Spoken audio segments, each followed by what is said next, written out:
everyone, welcome to our YouTube channel.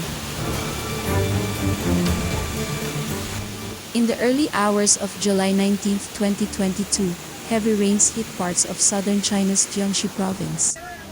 The local government has issued a yellow rainstorm warning signal.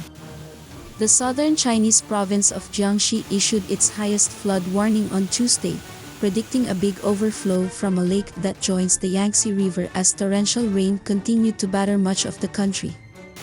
Flooding had affected 5.2 million people in Jiangxi province since Monday, with 422,000 people evacuated.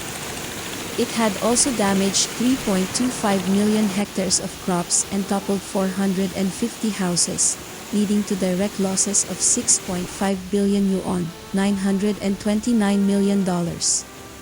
With downpours continuing to wreak havoc across swathes of China, several other cities along the Yangtze have issued their highest-level flood warnings, with parts of the river threatening to burst its banks because of the incessant rain.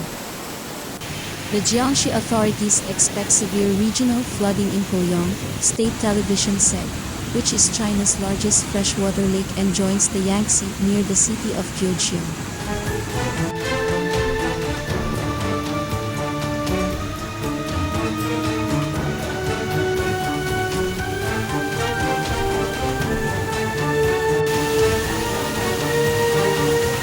Thank you so much for watching and see you in our next video. Remind everyone to guard against rainstorms and floods and pay attention to safety.